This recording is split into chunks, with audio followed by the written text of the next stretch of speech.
Alright, welcome everyone, we're Semblance of Sanity. I'm Caleb. I'm Jacob. And we're here for The Legend of Vox Machina, Season 1, Episode 9. Alright. Oh boy. We got ourselves an army of undead. We do indeed. Yes. Is Whitestone over? Is it just done? You know, it could be, right? Wandering through the streets? We got the Dorolo crest in the sky, but it seems like that, I don't know, brought about some retaliation. Some serious retaliation. So, if we can get the resistance on our side and, maybe anyone else who could help, that would probably be very helpful. Very, very helpful. Yeah, indeed, maybe even needed at this point. Maybe even needed. Yeah, exactly. So possibly, just pray at this point, Vox Machina, because I don't know if you really have a. You don't have any hope here, but maybe if they get some weapons that can keep the zombies at reach, sure, then that might help. Some sort of thrusting weapon. Yeah. I can see that. Yeah. But y'all, without further ado, let's get into this. Ooh, flashback.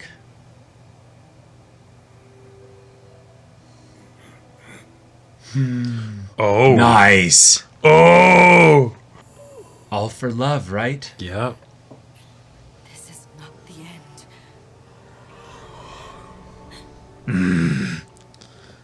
end. Hey, someone just whispered. Oh, here we go. Oh my god.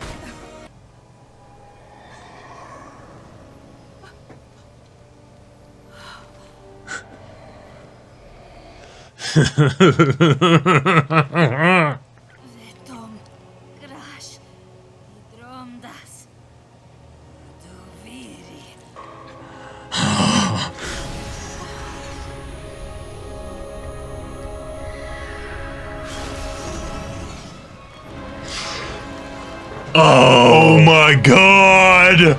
Oh my god!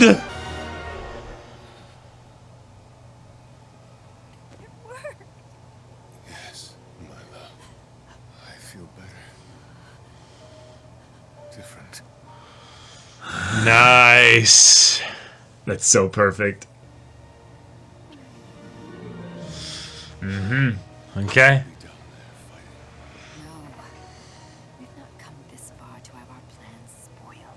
Trust in the Whispered One.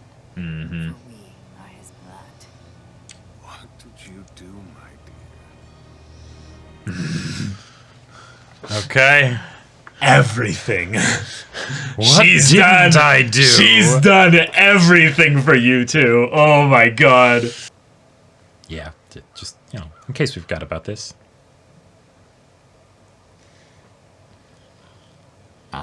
Yep. Yeah. Yay! Oh goody. Aren't these things supposed to be slow? Yeah. Good. Alright. Keep moving, yeah. This is where Grog shines. Yep. Just make a path. Mm-hmm. Come on. Thousands. Yay! Hey! Okay. Alright. Yeah. Thank the dawn, Father. You made it. Barely. We saw your message in the sky. Percival, what's our next move? Stuck in a death trap, no way out. Zombies always eat the little guy first. They know how delectable I am. Get a hold of yourself. Hey, it's kind of hot. Yeah. Oh, Oh no! Go for the little guy first. How bad is it? Could be worse. Oh, shit. Could be my arm. Nice. Oh my god. Love it. Oh, I mean, let's go Vax. Yeah. Dagger. You doing okay back there? Not dead yet. In fact, we make a pretty good team. Yeah. Okay. Save it for the bedroom, jeez. Yeah. Heads up. Ooh. Oh, Yeah, alright. I like it. Good move. Go. Oh, shit. Scanlan? Infected. Pike. Is way beyond me. That is a grody wound. The arm within the hour. The hour? What? No, I need this arm. Well, shit. Let's be anywhere but here. Yeah, time for some rooftop running. And then a giant, yep. Mm-hmm. The bag. Oh. Pulling out bad news? Yeah. Here it is. Boom.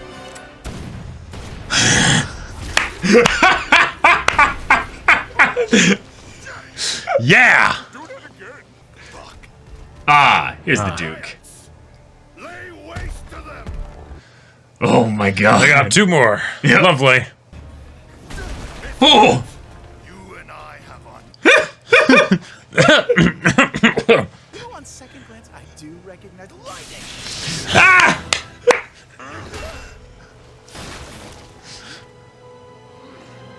Yep. Nice. Okay. You joke, but back then we could take on the world. That men would be honored to fight alongside a Derolo. You can only tell them.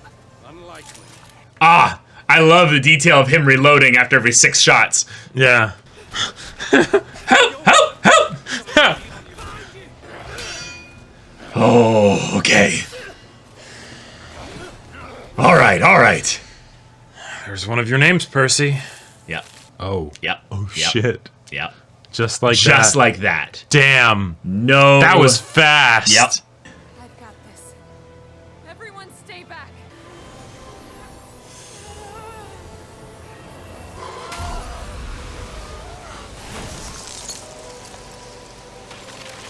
Let's go, Kira. All right. Todoroki, It's true. is that you? You are the Avatar. Right. Have I mentioned you're amazing? Yes, she's the tits. We still have to. Well, Numbers getting smaller and smaller. I do appreciate that that's a detail that's being kept up. Mm-hmm. It's so frustrating in stories when extras will die, but the overall number doesn't decrease. Yeah. I am Lord Percival Frederick Stein von Musel Koloski de Rollo the... Koloski. The Yeah. fuck? We have all lost. But Archie never feared, never wavered. His sacrifice, your sacrifice, and the sacrifice of my family shall not be in vain. For Whitestone! Okay. How you feel about that, Cassandra? Yeah.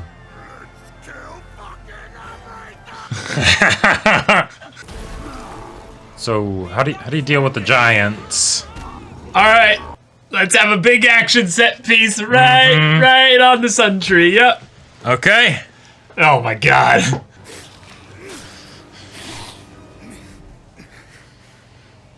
Hey, you know I'm in love with you, right? What? Now? I mean, this is like the worst time. That was great. Yeah. It's also like a little early too. All right. Praise the sun. Yes. Yep. Up the butt. Let's go. Yep. Holy shit! The flickering in and out. Yeah. Oh, sup? Yeah.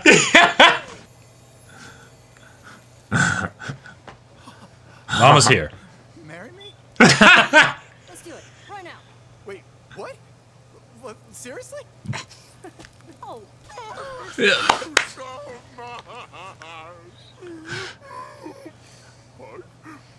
glowing, Yep. kinda buzzing. Listen, how about we talk about it after we murder these unholy fucks? Yeah. Let's All go, right. Pike. Let's see it. Oh. Okay. The jaw dropped. Yeah. Destroy undead. Blah! Oh my god, she's Thor! Beautiful. Wow. Well, fuck us. This has gotten out of hand. No, there are 2 of them. And risk everything? You too valuable. Another confounding gnome. Home team's back together again. All right. Vox Machina, fucking doors. Yep. Briarwood's fucking gnomes. Yep. The legend's back. Oh, yes, he's back. Have fun, I'll give you a ride. Get ready to fly. Ah! Oh, that was gross. Going down, down, down. Mine fell first. Yeah. Not be happening. It's preposterous. Hey. Congratulations, Vedmire. Your name isn't on my list. Oh. Shit. Get your hands off me. Get off me, you fucking wallbag. Yep. Okay. She's gonna break open the sky. Yeah. Oh. Oh shit. Now go crush some fucking heads! All right. Oh, I love it. Yes. Well, fearless leader. Me. Hey, Oh, that's nice. that's some comeuppance. Yeah. With the Pale Guard protecting the castle gate, the best way in is... Underground. Our hidden tunnel. I'm so sorry. I wish I could go back and do things differently. I know. Your castle is, nice. This is the dungeon, Keyleth. Briarwoods will be found elsewhere. Oh. Sure about that? I hear you say you were looking for the Briarwoods. Oh. Are you friend or foe? Foe. Okay. Delilah and Silas, at least. Oh. Here she Gotcha. is. All right.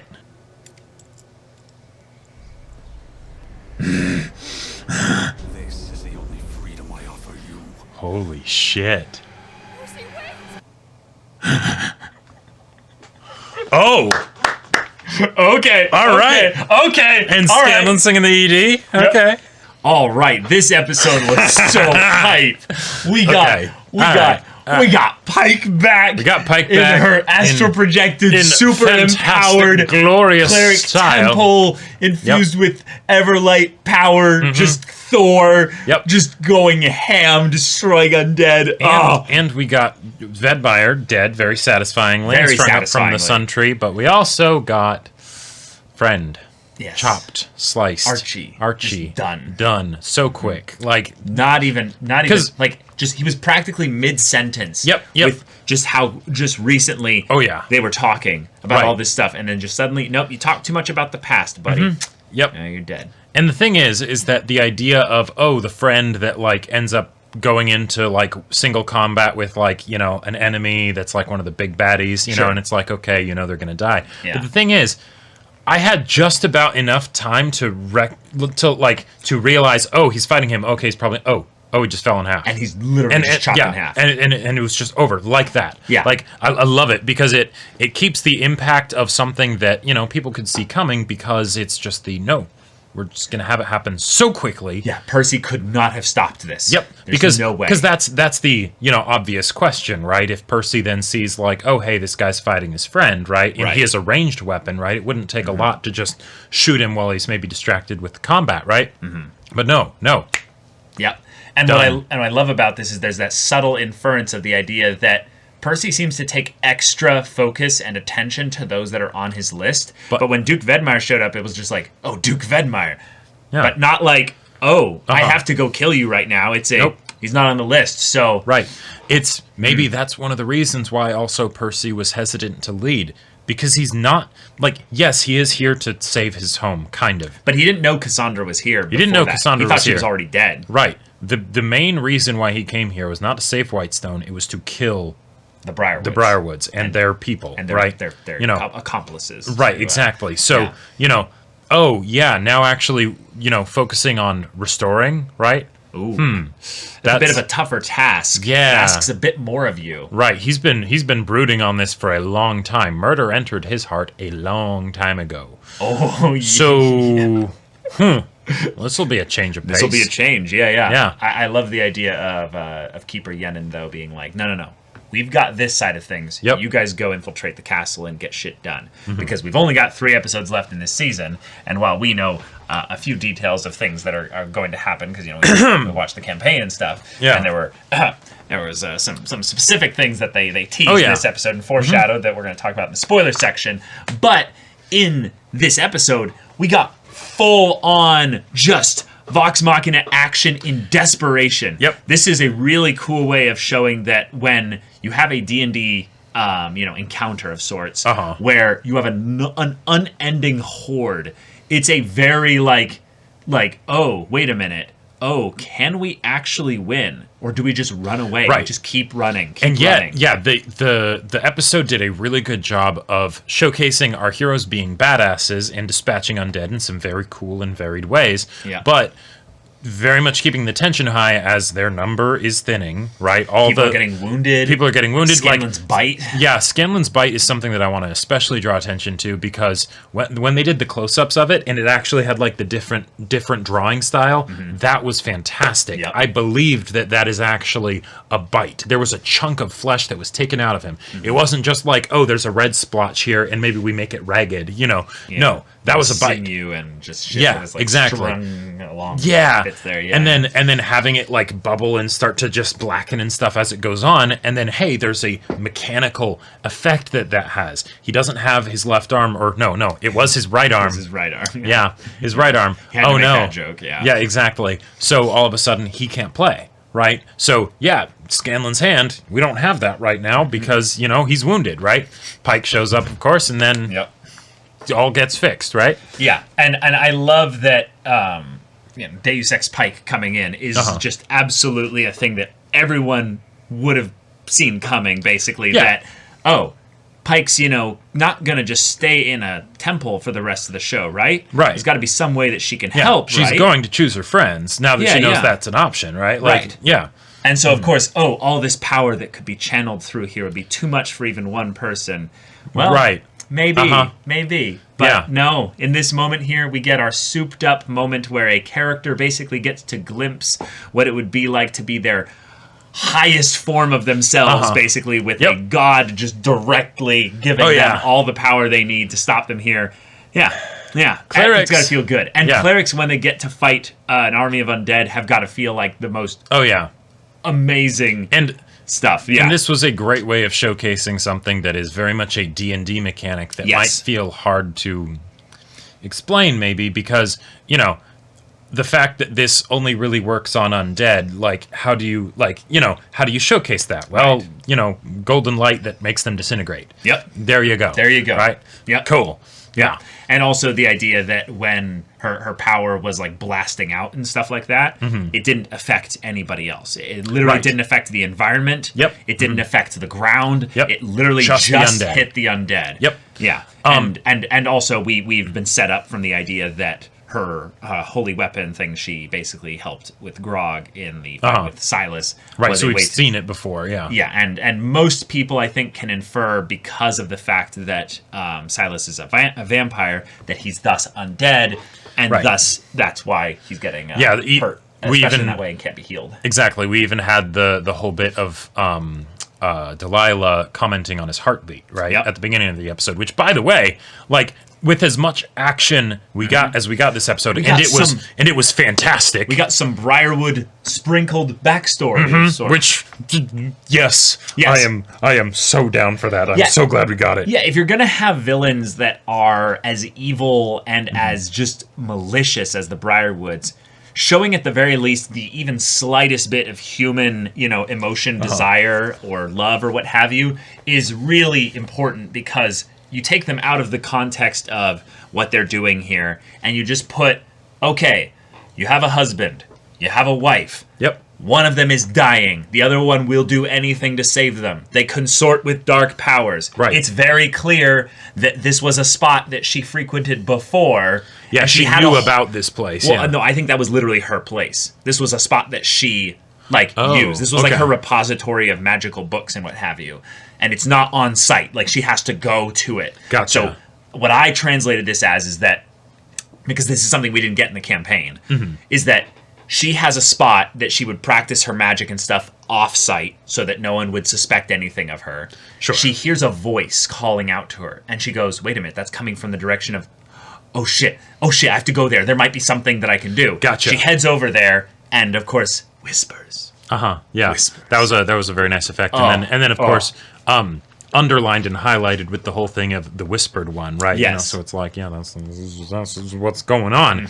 And then having an actual skull come out of the ceiling. God, That the way it was like, getting pulled. Oh yeah. Oh, that was a wonderful. beautifully Inspired effect. Yeah, right, exactly. Just creepy in all the right ways. Because what it made me think of is a being that is on another fabric of reality, on the other side of the fabric of reality, and is just pushing enough through that you can feel the effects of their presence, and they weren't even really there. It was just the effect. In some ways, I would say setting up a dark antithesis to what then Pike ends up doing by protecting herself. Right, that there are these, like, godlike beings or actual, god beings, right, that can do this stuff. Right, that can essentially traverse distances and time and all that like it's nothing. Yeah. And just put their chosen ones in a path of their power, which is fun, because then you realize that Delilah is in some ways a twist on Pike as well. Sure. In that she's like, oh, I choose my husband. Pike chose her friends. Yep. There's some cool things you can read into that, because we're not going to talk spoilers. Nope. But Delilah is a very fun character. Oh yeah, both of the Briarwoods are. Do you prefer Silas or Delilah more? Because I prefer Delilah more. I think I preferred Delilah, but I also might be biased because I am definitely partial to casters, particularly full casters. So like I'm also a big fan of clerics, so I love it when clerics get to shine. Because people always disrespecting the healers. People always disrespecting the healers and thinking that support is all they can do. No. Those are some of the meanest motherfuckers out there. Right? Clerics are don't fuck with the clerics. Clerics have like the casualist, like most busted concentration spell at level 1, and they just are like, yeah.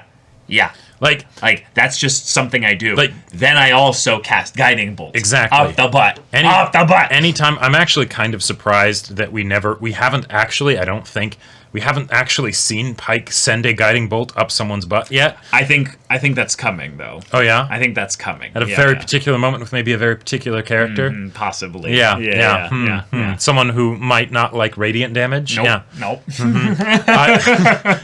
That will be great if it does happen. But okay, D&D combat adapted very well. Yep. I very much felt like there was a lot of like fear and tension in this whole situation here, and the fact that we have a lot of Whitestone people that we can just kill to keep that tension strong. But also the idea of now having rescued Cassandra, we have to keep her safe. Yep. But okay. Vaxlith is very much official now. It's very much official, and I'm pretty felt sure so Serenity of just like with me as to say sex, you know. I mean to say, this I'm gonna live. Yeah. This was very much not, I think, where the confession happened in the campaign. No. But what's funny about this is that it's Vax basically doing a Vax thing, where it's you're so cool. He was literally like this throughout a lot of campaign 1, where he's just like, Sugoi, oh my god, do you guys see what she just did? That's so cool. And it's kind of the thing of where, on some level, there's the meta thing of where Keyleth and Vax are two of the strongest characters in Vox Machina, other of course than Grog. Right. And then it's the thing of where, if you then actually realize how strong Keyleth is going to get, Keyleth is undeniably the strongest character in terms of just being a moon druid. They did a level 20 battle royale thing where it's like, all the characters with all the powers they could potentially get, and Keyleth, it was no contest. It was wiped to the floor. Right. It was like everyone else is doing their thing, but we know Keyleth is going to be the last one standing. So so there's almost that little bit of just like, hey, I'm just so attracted to what you can do, and this is so cool. But then also there's this awkward thing of where it's like it's a player romance. Most D&D romance stuff happens between a player and the NPC. Right, exactly. Because then it's where the DM can kind of work with the player behind the scenes to kind of make sure it's working with the player behind the smooth. scenes. Yeah, it's something where because it's improvised and stuff, it can be very.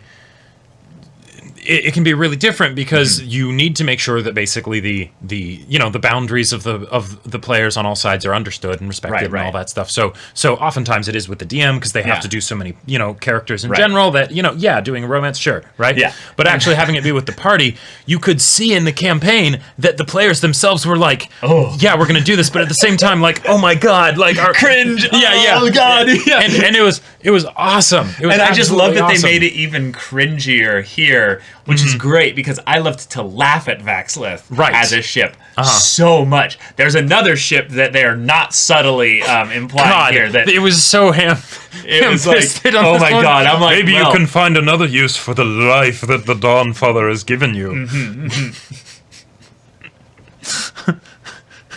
Yeah, I am very much a Persalia, yes, a shipper. That is one that I'm like. That's where it's at. That's like, where it's at. That's the Vaxlith is great too. Vaxlith is great too. I just laugh at it. I am not. There's some genuinely sweet stuff that happens. There is later, some genuinely sweet stuff that happens later.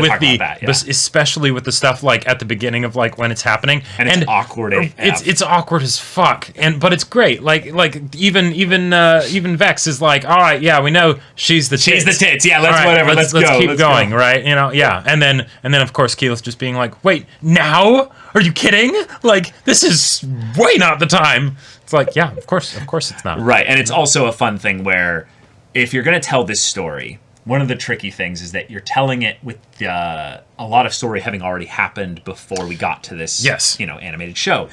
And that's very meta and apropos given that there's a lot of people that will have experienced this story before, the show came out as well. Yep. So having this reinforced idea that there are feelings and thoughts and emotions and motivations and all that stuff that we don't know, the audience basically who haven't seen anything of Critical Role, then see these characters and it's like, oh, I'm in love with you. And it's like, yeah, that's great because it's the thing of where they know. And there's been that little like, ooh, something going on. But the audience is like potentially like, wait. Yeah. Really? We don't necessarily know how long it's been going on. We've just seen the signs in the show leading up to this point. Yeah. Right. And that they clearly weren't together. Right. It's just that there was a definite attraction from, both of them going each way. Yeah, with the way they interact with each other, it's very clear they weren't together. Yeah. But all right. Persalia is going to be so wonderful. It's going to be wonderful. It's going to be so good. Anyway, but Ripley. Yeah. So we're not going to go into spoilers, y'all. Don't worry. But we did see. But to sort of sum up the information. This is the third time that we've seen this character. This character was shown in the ensemble shot with the Briarwoods. Yep. But she was also shown hunting down Percy and Cassandra on the horse. Right. When they were running away in the forest. Right. So and we went through. Percy flips through all the barrels, and so Ripley is the name, right? Yep. Ripley is the name. Yeah. But yeah, so here she is, and I gotta say, it was something where I was a bit surprised because in the original campaign, she is found in a dungeon, and right? I think we forgot missing the hand. That they were eventually going to find her in the actual castle's dungeon. Right. Exactly. I thought it was something where Bryn was actually some sort of like disguise of Ripley or something like that, right? And that, then there'd be this reveal after like Bryn has been with them for a long time, right? Because especially with like the way that the Briarwoods would always seem to find like the hideouts and things like that, right? Yep. But okay, no, we're just doing it here and having it be very upfront of like, okay, here's Ripley, right? She doesn't have they're her like, hand. oh yeah, we'll let you out. And then Percy's like, no. I don't want to talk spoilers now, y'all. I'm sorry. So there's a lot of characters that we're big fans of but there's details that we want to talk about that Exactly. spoil a lot of what's Ripley is coming. pretty awesome. Ripley is awesome. You know. That's all we're gonna say. And for so, y'all. And get 3, outta here. 2, 1. Spoiler time begins. Okay, now. so all right. she's there. She's She's there. also not in disguise. She's not in disguise. That's Yeah, something yeah. that I thought was interesting. Maybe, Yeah. like, I wonder if this is something where actually she was originally going to be in the place where Bryn was, like, you know, like, as well. But then they're like, okay, we'll introduce Bryn. And then... Could the disguise be that she's not showing her fake arm? And she's looking to be more, like, defenseless, possibly, basically? but if she were to disguise herself, then she would disguise her face. Because originally she... disguise self takes your whole form. No, right. But the account. thing is that Percy recognizes her, right? Oh, right. But I'm just saying then... Like, I feel like that's one of those things that is very much done to save time, right? Because Sure. if you introduce a character when you already have so many characters, and then you want to have them, like, be a part of the group for a while, but then, reintroduce them when they reveal who they truly are, that takes maybe more time than they have. Yeah. Cool. That's a good point. But that is something that it makes me very curious of what Ripley's going to do here, because... Ripley wouldn't feel the need to disguise herself here, and this is probably why they changed it this way, is because she wouldn't know that Percy was here. So she just sees Percy and she's like, "Oh fuck!" Like, sure, yeah, okay, and maybe it's the thing of the no. I know that I helped them, but if you if you let me work with you, then it's more of like the devil you know versus a surprise, right? And then it's the Orthax you don't.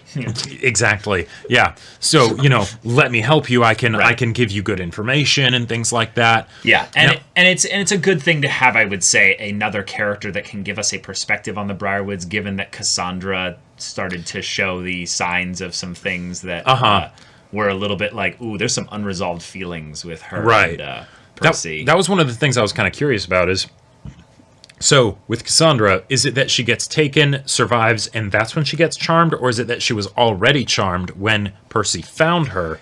I'm not sure. Because I can't remember. There's a possibility that she is still under their influence right now. Right, because I feel like that would make sense given that they kept her alive and wanted her to be their spokesperson, so they charm her so that way she also complies and things like that, and right? If it's been going over a longer period of time. Then, exactly, right. Yeah. But in this case, with Ripley, if she isn't disguised here, I can't remember the exact details of when Cassandra ends up basically being outed as being with the Briarwoods, but wasn't it something where Ripley was basically threatening Cassandra when Cassandra's actually like...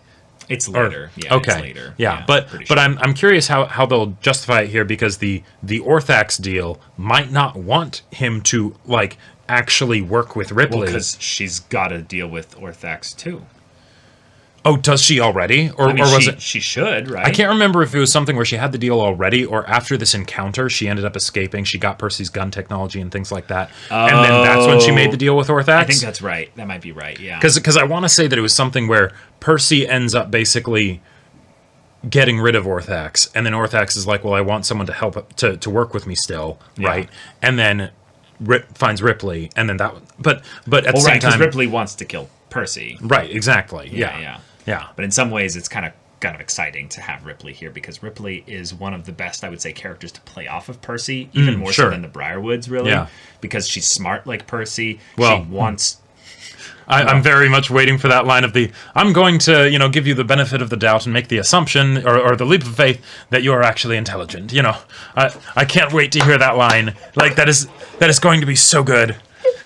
But yeah. Okay. Vecna is just right on the edge of things right here. And they could change things a bit to have more Vecna teasing, because one of the things that I think that is probably the weakest part of C1 in terms of the big bad is that they could have done more, I think, to foreshadow Vecna. Well, right, because it is so friggin' hard to actually do foreshadowing in a D&D campaign. Yeah. Because if you actually start to give description for something, it's not about the players are like, it's not about how subtle it is. It's about how much you give, right? Yeah. Because the more you talk about something, the more they think it's important, right? Yeah.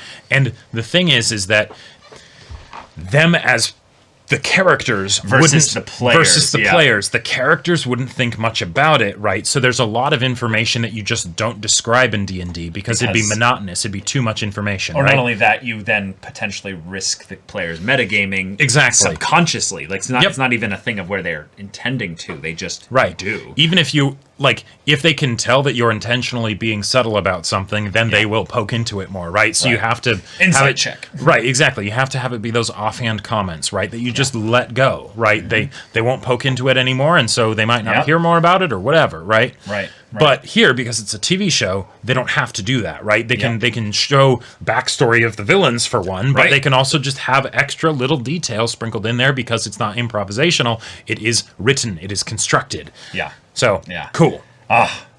This is so exciting. And the fact that we still have 3 episodes left, we've got quite a bit of actual stuff we can do within those 3 episodes. Because I want to say that it was something where do Silas and Delilah fight them together, or no? Yeah, I think they do. Because I for some reason I wanted to say that there was another encounter that they had with the party before the final battle in the ziggurat with the prismatic wall and all that. Might be a little bit of some vampire shenanigans. Where like he gets killed and then like mist cloud flies away or something like that. But I think the main thing is that it's just the question as to how quickly they head to the ziggurat, depending on what kind of info they choose to have go from Ripley and Cassandra to the party. Yeah. Because Ripley and Cassandra know quite a bit, but the difference is that they're both on different levels of motivation here. So depending on how they adapt this, having 2 voices that are trying to direct them towards the Briarwoods could force about the thing where it's this reveals what's going on, or what happened with Cassandra for all these years. I'm also very curious to see how they showcase Ripley actually getting a hand on Percy's guns, because if I recall, it's something where she like steals one or something, and then that's how she ends up like getting the designs, right? I think so. I want to say it could just be that she makes a deal with Orthax, and then that's how she, makes them. But yeah, because the idea of Percy's guns just getting released into the world, right, was one of the most like terrifying but not direct, like didn't have direct consequences kind of moments of campaign 1, I feel like. Yeah, it was a cool way to basically have Percy's arc continue, even though he probably of all of the campaign 1 members had the most complete story for his backstory. Right. Like Grog's was a very simple backstory, and thus it had also a very definite finale, but a lot of the other characters had more nuanced backstories, like the twins and Keyleth, where it's not as like, you kill these people and then your backstory is kind of or Scanlan, where it's just like, oh hey, your daughter shows up, right? Yeah. What do you do about that? Right.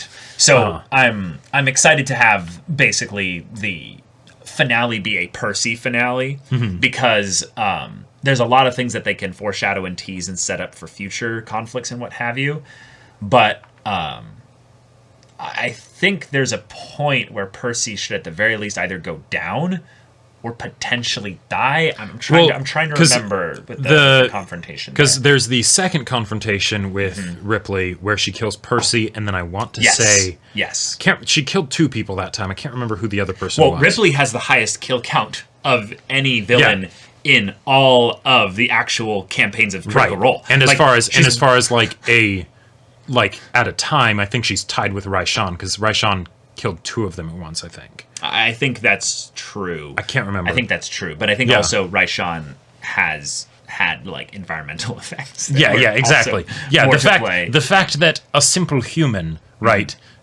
With a few levels in, wizard. Right, exactly. And some, goons to help her out, right?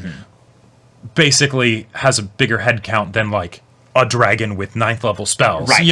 It's kind of impressive. I'll just say, as a DM, Ripley was one of the characters that inspired me to write really compelling villains, because Ripley is a character that I very much understand her type of madness, but it is not pure madness. Right. She's not just a monster stat block that's going to be very difficult and challenging. Right. She was a person that changed and evolved and grew and adapted, and she was the perfect rival for Percy, even though Percy didn't really even have her on his radar that much. Yeah, I feel like Ripley was very much like the yes, I'm sure Taliesin like came up with her character, right? But she was like the one where Matt's like, okay, yes, the Briarwoods are very much going to be a thing, and they're going to be awesome, and they're gonna I have love them as cronies, you know. villains and things like that. But Ripley's going to be that like surprise one where it's like, okay, Yeah. Ripley didn't need to be here in the way that, and certainly not to the level that she was. Yeah. But it'd be a shame not to Yeah. use that to the fullest. And also just Matt as a DM doing a very good job of having encounters with characters be recurring, but not necessarily be as contrived. I feel like that's where this moment here was something that we were all just waiting for so much, is that Ripley's just one of those characters that really just left a mark on us as critters. Yeah. So, all right, I'm excited, and I'm really excited to, since we're headed towards some final confrontations here with the Briarwoods. How are they going to handle death? Because that will be interesting. Because they set up a little bit of the idea of spell components now. For bringing back Cassandra. Right. Which I guess they changed that a little bit there, but that's cool. But now, what happens? Theoretically, the spell was still cast, whether or not it was actually resurrection or not. Right, because I'm pretty sure Vex is killed. Is not knocked unconscious, but she gets killed. Yeah, at the very least in the final fight. Well, I think it might actually be even after the final fight because because she sticks her hand in the void box or whatever, right? Oh, okay. And I think that's it's the weirdest out of combat, after they defeat the villains or whatever, and then she does the thing and she dies. Was that it? I want to say she gets hit by overwhelming damage from a trap or something. Yeah, some kind of crazy trap that does a power word kill or In some ways, I'm kind of glad that I don't remember exactly because weirdly that way enough, we get to kind of re-experience it. Weirdly enough, the things that I remember the most about C1 were moments, not actual fighting stuff. I don't remember all the spells that were cast. I thought he'd never leave and things like that. And yeah. Terry and Grog, getting potions and shit. Sure, it's amazing how much an animatic burns something into your memory. And now we're watching an animated show with full on high level stuff. I loved the lighting effects on Pike. Oh my god. Yeah, it was awesome. All right. But we're in our actual dungeon. This was our first dungeon in our Dungeons and Dragons. And so far, no problems with doors. I mean, in this dungeon. For now. I mean, Vax is working on a jail door right now. Oh, that's right. Yeah, they're about to deal with the door, and then suddenly, nope. Yep. Character motivations. Don't do that. I use gun. Exactly. Oh man, bad news. That was awesome. Was so fucking awesome. cool. Yeah, it was something where I always visualized bad news as being a lot bigger. So the idea that it was a fold up thing that is put in the bag of holding, I was kind of surprised by that originally. But then at the same time, then when he actually unfolded, it was huge. It was big. And it was big. Yeah, it was clunky. And that's a great way to make it so that you can have this gun exist and not deal with the D&D inventory problem of wait, where are they hiding all this stuff? Because a big rifle like that, it'd just be on his back the whole time, right? Yeah. Oh no, bag of holding. Okay, pull it out. Right. One shot's a giant. Yeah, you don't want to have to animate that gun with. You don't want to have to animate Percy with the gun on his back every single time while having it be this thing that you have to communicate the weight of it in some way. So it's ugh. Oh yeah. Yeah. That was wonderful. That was really good. And of course, the fact that Percy's arsenal is this thing that has multiple high impact moments, if you will, throughout the campaign. Slowly introducing that he has multiple guns. That's right. He can add more guns over the course of time. Indeed. Yep.